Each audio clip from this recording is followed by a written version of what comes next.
Hallelujah, thank you Jesus.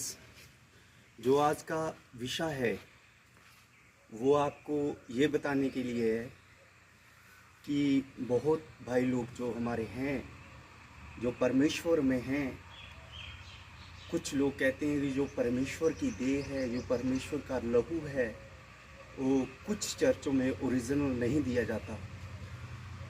तो भाइयों और बहनों जो मसीह में हैं, मैं आपको एक चीज़ कहना चाहता हूँ।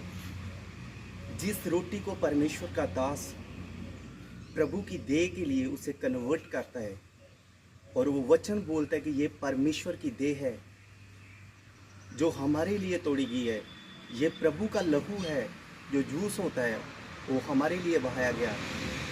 उस पर कभी शक नहीं किया जा सकता कि वो ओरिजिनल नहीं है। वो ओरिजिनल होती है। हमें देखना कि हम अपने पापों का पश्चाताप करके परमेश्वर की देह को, परमेश्वर के लहू को किस रीति से ले रहे हैं।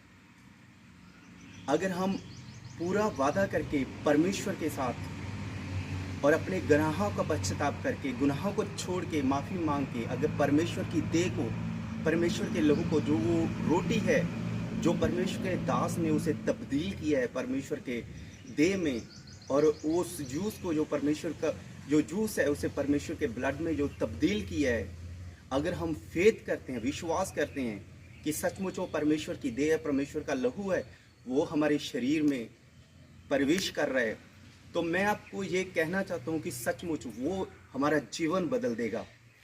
अगर आप पाप की हालत में, अगर पाप में आप हो, आपने पाप को नहीं छोड़ा और आप परमेश्वर की देह ले रहे हो, परमेश्वर का लहू, तो वो आपका जीवन कभी नहीं बदलेगा। आप दुखों में, बीमारियों में, परेशानियों में रहोगे।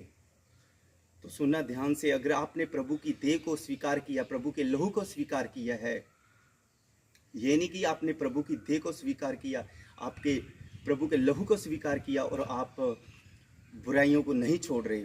मैंने बहुत से ऐसे लोग देखे हैं जो प्रभु की देह को, प्रभु के लहू को लेने के बाद भी नशा करते हैं। कुछ लोग जर्दा लगाते हैं, वो बीड़ियाँ पीते हैं, शराब पीते हैं, चुगलियाँ करते हैं, व्यभिचार करते हैं, लड़ाई झगड़े करते हैं, लोगों का गलत कामों में चले जाते हैं। तो ये मैं कहता हूँ, अगर आपने वादा कर ही लिया है कि यीशु मसीह को देह को हमने स्वीकार किया है, तो भाइयों ये वादा, आप अपना वादा सदा जीवित रखना प्रभु के साथ, कि आपने परमेश्वर की देह को लिया, परमेश्वर के लहू को आपने स्वीकार किया, वो सदा आपके जीवन को बदलता है, क्योंकि उसने क्रूस के ऊपर आपके लिए जान दी है।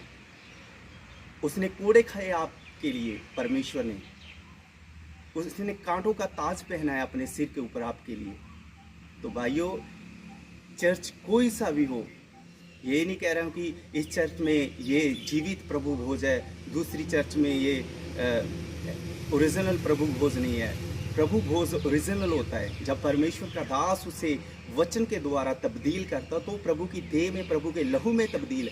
और देखना हमें है कि हम उसे ओरिजिनल तरीके से ले रहे हैं, जहाँ हम पखंडवाद कर रहे हैं कि हम उसे लेने के बाद भी वही पापों में, वही बुराइयों में फंसे हुए हैं। तो भाइयों, ये आज का मेरा ये मैसेज था कि अगर आप परमेश्वर की देह को स्वीकार है, जैसे 12 साल रक्त बहने वाली औरत ने यीशु मसीह के पल्ले को छुआ, उसका जीवन बदल गया और उसकी बीमारी चली गई। तो मैं तो यह कहता हूं कि देखो, प्रभु की देह, प्रभु का लहू आपके अंदर जा रहा है, तो आपका जीवन भी पूरी रीति से बदल जाना चाहिए। आपको ये होना चाहिए कि प्रभु मेरे शरीर के अंदर है, प्रभु का लहू मेरे शरीर के अंदर है, और यदि मैं बीमारों को छूऊंगा तो बीमार भी चंगे हो जाएंगे। ऐसा आपका विश्वास होना चाहिए। सो आज की यही वीडियो था, यही मैसेज था मेरा आपके लिए। तो सभी बहन भाइयों को जय मसीह की, जो मसीह में है, और मैं परमेश्वर के नाम में आज की वीडियो के लिए धन्यवाद करता हूँ। Thank you Jesus.